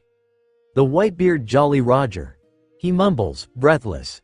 It is situated in what appears to be the center of the town. The flag is the tallest thing in town, easily spotted to ward off any enemy pirates. Take these boxes to the Fox Tavern. But please Larry, don't stop to drink too much. Luffy can see the crew talking at the corner of his vision. I don't even like alcohol. Everyone sighs in unison. Luffy can see two of the other merchants leading a flustered Larry away. Don't lie to yourself Larry. We'll go with you to keep you away from temptation. One of them smacks Larry's back making him fumble to keep a hold of the heavy crates. Luffy listens to Larry mumble curses and soon they're out of sight. He looks over to the three crew members remaining, happy to see them distracted. Luffy waits a little longer for clearance then slinks out of the tarp and onto the dock. He immediately jogs into the crowd and blends in with the rivers of people. This town is much nicer than the last two he visited. It is vibrant with different arrays of colorful flowers. The economy is clearly prosperous with their plentiful population and there isn't a hint of a frown anywhere. It's a great place, one where everyone wants to be. But this isn't where Luffy wants to be. He wants to be with the Whitebeard pirates, with Ace. He looks around the docks for any pirate ships. Luffy remembers Alice saying that only pirates who have the OK from Whitebeard are allowed on the island. So Luffy walks along the port until he sees a large brown pirate ship. Despite the pirates' alliance with Whitebeard, people are still shying away from the men. Luffy looks up to the flag waving from their crow's nest. The Jolly Roger has an image of a skull with long claws coming out of the sides. He smiles in triumph and immediately approaches the massive ship. He silently marvels the vessel and has a strange urge to sit on the tiger figurehead. The pirate crew is coming on and off of the ship, carrying loads of supplies in wooden barrels onto the deck. The only real pirate ship Luffy's seen before this was Shanks's. Even Blue Jam didn't have his own ship. The whole crew looks similar to Blue Jam's, but this one has to be better. They're friends with Ace. While Luffy is standing still conversing with himself, the pirates have to veer to avoid him while they carry their large loads. Damn brat. Beat it kid, you're in the way. The pirates mutter curses and insults under their breaths. Ignoring them, Luffy looks around for someone who seems important. That's when his eyes land on a tall man with the scruffiest black beard he's ever seen. He walks to the pirate's side but is not noticed because of the particularly heavy crate the man is carrying. Oi, oi, Luffy bugs, tugging on the pirate's sleeve. The man's face is beet red from the weight and Luffy's pestering isn't helping. Not now kid. I'm busy, he yells in Luffy's face. But Luffy is undeterred. Where's your captain? He asks, persistent. The pirate pushes past Luffy and snorts. Don't provoke pirates kid. He shouts. Go back to your mommy and bother someone else. Then he walks away to his ship. Luffy grumbles and puffs his cheeks out in annoyance. He's being called a kid a lot lately. He turns his attention instead to a pirate with large claws and a large hat. The claw man waves his hands in dramatic gestures. gathering the attention of the crew. They all crowd around him eagerly and eat up every word he says. "Now my crew, get back to work," he says in a deep scratchy voice. The crew salutes. "Aye aye sir," they all chant, then split up to their respectful tasks. The man and a few other strong-looking crew members remain behind. They start talking loudly and non-caring. "We'll be all stocked up with this haul," the burly one says, arms crossed. "Good, I'm expecting rough seas. Last thing we need is to run into marines without any cannons," says the claw-hand one. The sneer never seems to leave his face. "You're so strong, Captain, you could beat them without any cannons," says a skinny one at the captain's side. Luffy's ears perk up. "You got that right. I could take them all down with only my pinky finger, but wahaha what?" The captain's laughter is cut short as Luffy jumps in front of him. "Who wada you want, brat?" the captain asks. He's a little mad he was caught off guard. Luffy stands on his tippy toes to get as close to his face as possible. "You're the captain, right? Do you know the Whitebeard pirates?" he asks eagerly. The captain suddenly looks smug, happy to see someone marvel at him. He flexes his large claws so that they gleam in the sunlight. "That's right, kid," he boasts. "I talked to the Yonko Whitebeard himself. The man bows down to my strength every time he sees me." Luffy's smile widens and his eyes light up. "That's great. Do you know Ace too? Fire Fist Ace?" I've heard that he is one of the commanders, but I don't know him personally." Luffy deflates a little, but it is brief. "If you know Whitebeard you can call him, right? I need to talk to Ace right away." What Luffy isn't expecting is laughter, but that's what's happening, right in his face. The captain and his cronies can barely contain themselves. They're clutching their stomachs, fighting for breath. The captain wipes a stray tear from his eye with a large claw. "It's cute you're a fan and all, but you shouldn't mess around and pee and stand for jokes." "It's not a joke. This is an emergency. Ace is my broth." But they're all laughing in his face again, not hearing a word he says. "Dream on, kid." And they walk away to set sail. Luffy is left standing alone. He's shocked and worried. How can Ace have nakama like these? Not knowing what to do, Luffy walks numbly into town. He finds himself walking into a quaint restaurant. The atmosphere is quite nice even though Luffy is gloomy.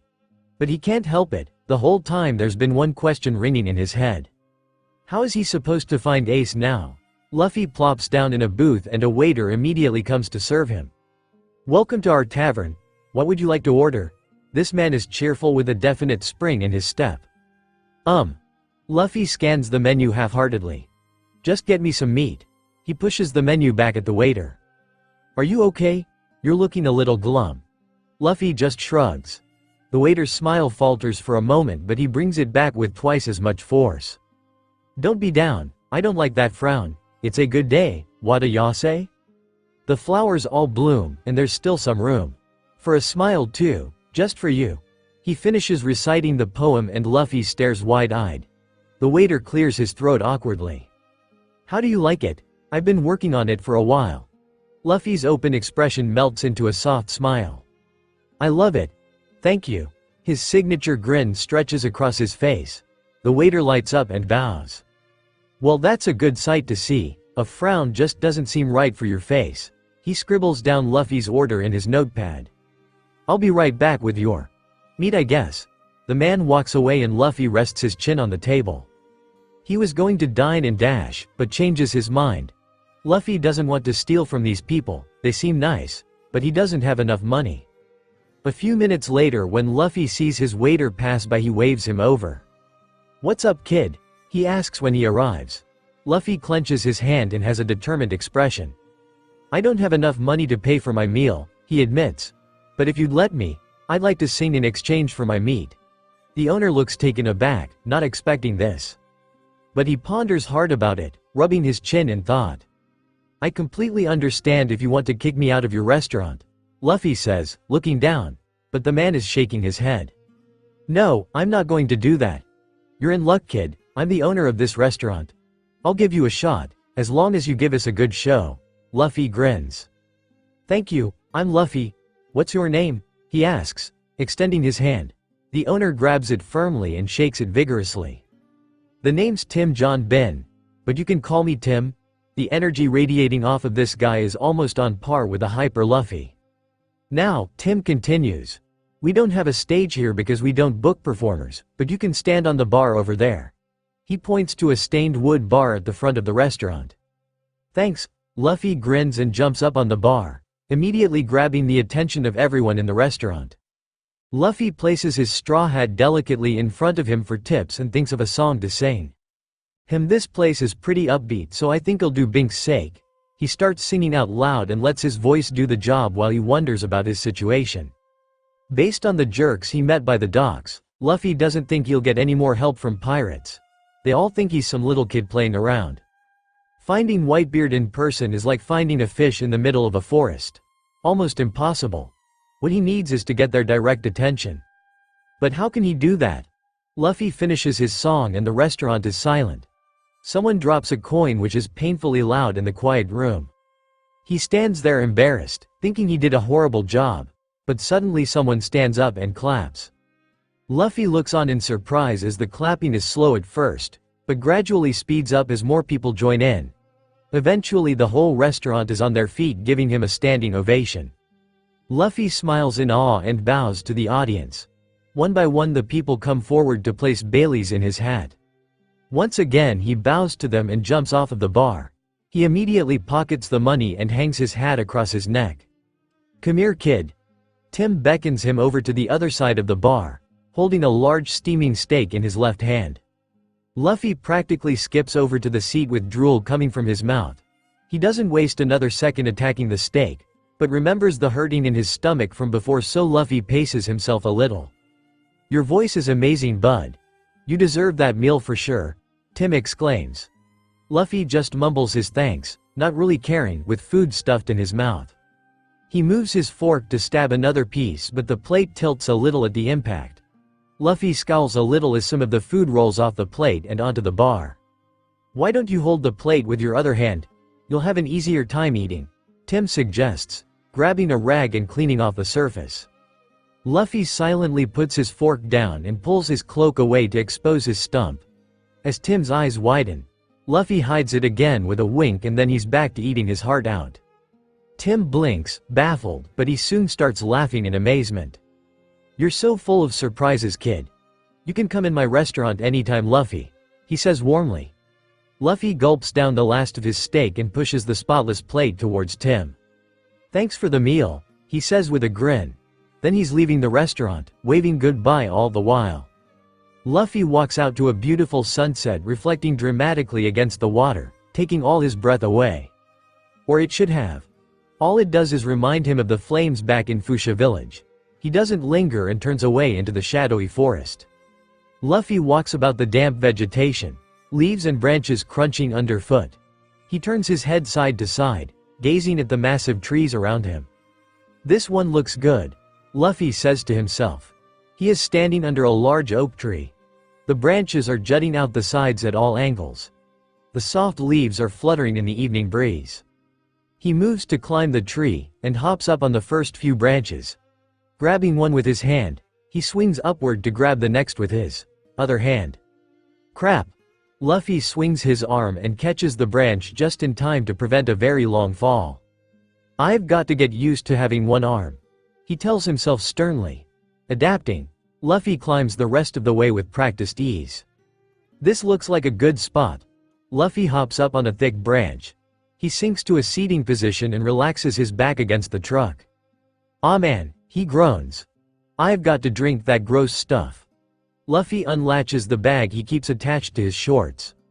He sighs as he pulls out the 5 bottles. Luffy flips open the first cap and braces himself for the bitter taste. When only a single drop lands on his tongue, he closes his mouth and grunts in confusion. What the? Luffy flips the small bottle upside down and shakes it, but nothing comes out. He checks each of the others and notices that 2 more are also empty. Well, I was traveling for a while, wasn't I? Alice didn't give me much to start with either, Luffy says mentally. She was probably trying to avoid suspicion from her boss. Luffy pulls out the list she gave him and scrutinizes the names printed on it. SC Sland Yurzits. He struggles to read. Eventually Luffy gives up and stuffs them all back in his bag. He sighs and leans back. Maybe he can cut back on some of them. He couldn't possibly need all of these things. Luffy nods decisively. He doesn't need all that icky medicine anymore. The sun is down now, and he can see the first hint of stars appearing in the sky. The breeze is soothing. But Luffy can't fall asleep. He can't stop thinking about the issue at hand. Ace. He needs to figure out how to talk to him or his crew. Giving up is the last thing Luffy wants to do right now. But like it or not, Luff on this. Why would a big shot like Whitebeard come to a small island like this in the West Blue?